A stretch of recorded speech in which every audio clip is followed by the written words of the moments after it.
अस्सलामु अलैकुम वरहमतुल्लाहि वबरकातुह। स्वागत है आप सबका हमारे YouTube channel basic knowledges with मौसम गुलाब यानी मौसम गुलाब के साथ बुनियादी ज्ञान। तो कैसे हैं आप लोग? उम्मीद है कि आप सब खैरियत से होंगे। मैं हूं मोहम्मद मौसम और मेरे साथ है मोहम्मद गुलाब। आज की हमारी वीडियो ईद उल अज़हा यानी बकरा ईद के ऊपर है। कुछ दिनों के बाद बकरा ईद का एक ख़ास त्योहार आ रहा है, इसलिए हमने सोचा इसके ऊपर कोई अहम वीडियो होनी चाहिए जिससे आपको ज़्यादा से ज़्यादा फ़ायदा हो। तो मुझे उम्मीद है कि आपको हमारी वीडियो पसंद आएगी और काफ़ी अहम जानकारी का उसमें आपको पता चलेगा। ये हमारी वीडियो और भी ख़ास होने वाली है क्योंकि आज मैं मौसम भाई से कुछ बकरा ईद के ऊपर सवाल जवाब करूंगा और मुझे उम्मीद है भाई सही जवाब देंगे इंशाअल्लाह। मौसम भाई, पहला सवाल तो ये है कि बकरा ईद क्यों ख़ास है? बकरा ईद का मतलब कुर्बानी की ईद। बकरा ईद एक बहुत ख़ास त्योहार है। हुजूर सल्लल्लाहु अलैहि वसल्लम ने फरमाया कि कुर्बानी के दिनों में कुर्बानी से ज़्यादा अल्लाह को कोई चीज़ पसंद नहीं। इन दिनों में ये नेकी सारी नेकियों से बढ़कर है। और फरमाया कि ज़बह के वक्त जो ज़मीन पर खून गिरता है तो उस खून के कतरे को ज़मीन तक गिरने से पहले अल्लाह उसे मकबूल कर लेता है। और हुजूर सल्लल्लाहु अलैहि वसल्लम ने यह भी फरमाया कि कुर्बानी के जानवर के बदन पर जितने बाल होते हैं हर एक बाल के बराबर एक एक नेकी लिखी जाती है। सुभान अल्लाह। कुर्बानी किस पर वाजिब है? कुर्बानी उस पर वाजिब है जिन पर ये हो कि मुसलमान हो, अक़ल वाला हो यानी पागल पर वाजिब नहीं, बालिग हो, बच्चे पर वाजिब नहीं, मुकीम हो, मुसाफिर पर वाजिब नहीं। यानी कि बकरा ईद के तीनों दिनों में वो सफ़र पर हो तो उस पर वाजिब नहीं। और आपके पास ज़रूरत से ज़्यादा माल हो, माल चाहे घरेलू सामान हो या कोई भी सोना चांदी कुछ भी हो, या आपके पास ज़रूरत से ज़्यादा मकानात जायदाद वगैरह हो, या फिर आपके पास 52.5 तोला चांदी हो। आज के तारीख में 52.5 तोला चांदी की कीमत 35,000 से 40,000 तक होती है। एक और सवाल, कौन कौन से जानवरों की कुर्बानी जायज़ है? जी बिल्कुल, बकरा, बकरी, भेड़, दुम्बा, ऊँट, ऊँटनी, भैंस, बैल यानी शरीयत में जिन चीज़ों को हलाल करार दिया गया है उन जानवरों पर वाजिब है। कुर्बानी के जानवरों की उम्र कितनी होनी चाहिए? ऊँट की उम्र 5 साल तक होनी चाहिए, गाय और भैंस की 2 साल, बकरा की 1 साल। इसके अंदर नर मादा, बच्चा देने वाली, ना देने वाली सभी की कुर्बानी जायज़ है। बकरे के अंदर बकरी, भेड़, दुम्बा, दुम्बी और भी जितने हलाल जानवर हैं जिनके नाम शुरू में नहीं लिए थे उन सब पर नर मादा सबकी कुर्बानी 1 साल तक 1 साल के बाद जायज़ है। अगर इन जानवरों की कुर्बानी से एक दिन भी कम हुआ तो कुर्बानी जायज़ नहीं, और अगर ज़्यादा है तो अफजल है। मौसम भाई, एक आखिरी सवाल, कुर्बानी का गोश्त हम कितने दिनों तक खा सकते हैं?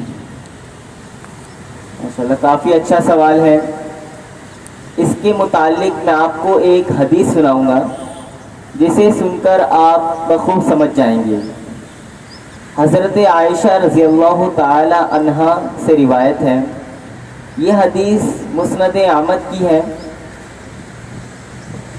حضرت عائشہ رضی اللہ تعالی عنہا کے یہاں ایک دفعہ حضرت علی رضی اللہ تعالی عنہ تشریف لاتے ہیں، تو حضرت عائشہ رضی اللہ تعالی عنہا قربانی کا گوشت حضرت علی رضی اللہ تعالی عنہ کو پیش کرتی ہیں۔ تو حضرت علی کہنے لگتے ہیں کہ یہ گوشت میں تب تک نہیں کھاؤں گا کہ جب تک کہ حضور سے پوچھ نہ لوں، کیونکہ یہ گوشت کافی پرانا ہے۔ تو حضرت علی رضی اللہ تعالی عنہ حضور کے پاس پہنچتے ہیں اور حضور سے کہتے ہیں کہ حضور، قربانی کا گوشت ہم کتنے دنوں تک کھا سکتے ہیں؟ حضور صلی اللہ علیہ وسلم فرماتے ہیں کہ ایک ذی الحجہ سے دوسری ذی الحجہ تک قربانی کا گوشت کھا سکتے ہیں، یعنی کہ 1 سال تک آپ قربانی کا گوشت کھا سکتے ہیں۔ اب آپ سوچ رہے ہوں گے کہ 1 سال تک قربانی کا گوشت کس طرح رکھا جائے؟ تو جانیے، آج کے دور میں ہم گوشت کا کبھی فرائی، کبھی کباب، الگ الگ طریقے کے آئٹم بنا لیتے ہیں، لیکن پہلے ایسا نہیں تھا۔ عرب کے جو ممالک تھے ان میں گوشت کو جس طریقے سے ہم یہاں پہ اچار بنا لیتے ہیں جو ہمارا کافی ٹائم تک چل جاتا ہے، اسی کے طرح عرب کے ممالک میں گوشت کو کبھی سکھا لیا جاتا تھا یا پھر اس کا اچار بنا لیا کرتے تھے، جس سے وہ، اور الگ الگ طریقے تھے ان کے رکھنے کے، جس سے وہ کافی دنوں تک چل جاتا تھا، کیونکہ وہ تجارت میں رہتے تھے اور جب تجارت میں جاتے تھے وہ اپنے ساتھ گوشت کو لے کے جایا کرتے تھے۔ اسی لیے حضور صلی اللہ علیہ وسلم نے یہ واقعہ بتایا کہ ایک ذی الحجہ سے دوسری ذی الحجہ یعنی 1 سال تک آپ گوشت کھا سکتے ہیں۔ ماشاءاللہ، کافی اچھا جواب دیا ہے۔ اس سوال کو پوچھنے کی ضرورت اس لیے پڑی کیونکہ لوگ سمجھتے ہیں کہ قربانی کا گوشت ہم زیادہ دنوں تک نہیں کھا سکتے۔ جی بالکل بالکل۔ گلاب بھائی، اب آپ ایک سوال کا جواب دیجئے کہ بقرہ عید کیوں منائی جاتی ہے؟ یہ واقعہ کچھ زیادہ لمبی ہے، میں آپ کو اسے مختصر میں بتانا چاہتا ہوں۔ جی۔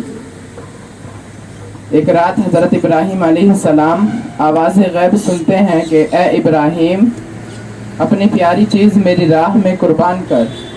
تو حضرت ابراہیم نیند سے بیدار ہوتے ہیں اور اپنے تمام مال کو اللہ کی راہ میں قربان کر دیتے ہیں۔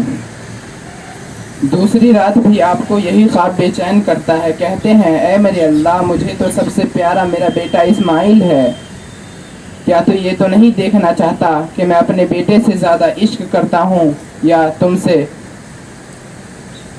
اے اللہ، لاکھوں اسماعیل تیرے نام پہ قربان۔ فوراً فلسطین سے مکہ کی طرف روانہ ہوتے ہیں۔ حضرت ہاجرہ سے کہتے ہیں ہاجرہ، میرے بیٹے اسماعیل کو تیار کر، مجھے اپنے بیٹے کو اپنے دوست کے پاس لے جانا ہے۔ حضرت ابراہیم اللہ کے راستے میں اپنے بیٹے کو لے کر چلتے ہیں۔ راستے میں حضرت ابراہیم نے کہا اسماعیل، کیا تمہیں پتہ ہے میں تمہیں کہاں لے کے جا رہا ہوں؟ تو حضرت اسماعیل کہتے ہیں ہاں پتہ ہے، آپ اپنے دوست کے پاس لے جا رہے ہیں۔ تو حضرت ابراہیم بولتے ہیں نہیں، میں تمہیں اللہ کے لیے قربان کرنے کے لیے لے جا رہا ہوں۔ حضرت اسماعیل کہتے ہیں اگر مجھے اللہ کے لیے قربان ہونا پڑے تو اس سے بہتر میرے لیے اور کیا ہے؟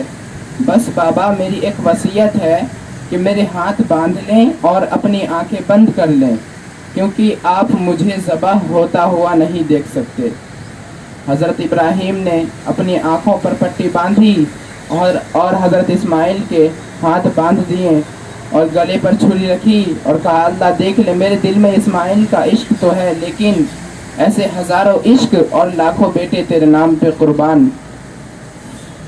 ابراہیم کی اس نیت و ایمان کو دیکھنا تھا۔ اللہ کہتے ہیں جبرائیل جا، جنت سے فوراً ایک جانور لے اور اسماعیل کی جگہ پیش کر۔ جیسے ہی چھری چلتی ہے آپ دیکھتے ہیں کہ حضرت اسماعیل صحیح و سالم آپ کے ساتھ کھڑے ہیں اور سامنے ایک جانور کٹا ہوا ہے۔ اللہ کہتے ہیں ابراہیم جا، تو کامیاب ہو گیا، تیرا یہ مجھ سے عشق میں ہمیشہ یاد رکھوں گا، तेरे इस अमल को ता क़यामत तक याद रखा जाएगा और तेरी इस सुन्नत को हर ईमान वाले हर साल याद करेंगे और मेरी राह में कुर्बानी करेंगे। इंशाअल्लाह। मौज़म भाई, अब मैं आपको एक अहम अमल बताकर रुख़्सती लेता हूँ। ये अमल इमाम गज़ाली की किताब से लिया गया है। इस अमल से आप सभी मरहूमों को ईद का तोहफ़ा दे सकते हैं। जो शख्स ईद के दिन 300 मरतबा सुबहानल्लाहि व बिहम्दिही पढ़े और मरहूमों की रूहों को इसका एहसास सवाब करे तो हर मरहूमों की कब्र में 1000 अंबार दाखिल होते हैं, और जब पढ़ने वाला खुद मरेगा तो अल्लाह ताला उसकी कब्र में भी 1000 अंबार दाखिल फरमाएंगे। माशाअल्लाह माशाअल्लाह माशाअल्लाह। मुझे उम्मीद है आपको वीडियो में अहम से अहम जानकारियों का पता लगा होगा। हमारी जो पुरानी वीडियो थी उसमें आपने काफ़ी अच्छा हमें रिस्पांस दिया था, काफ़ी अच्छा सपोर्ट था, व्यूज़ भी काफ़ी अच्छे आए थे। तो मुझे उम्मीद है इस वीडियो में भी आप अपना ज़्यादा से ज़्यादा हमें प्यार दिखाएं, और आपके सपोर्ट के भी हमें बहुत ज़्यादा ज़रूरत है। तो प्लीज़ अपना प्यार दिखाएं। तो मिलते हैं अगली वीडियो में। अस्सलामु अलैकुम।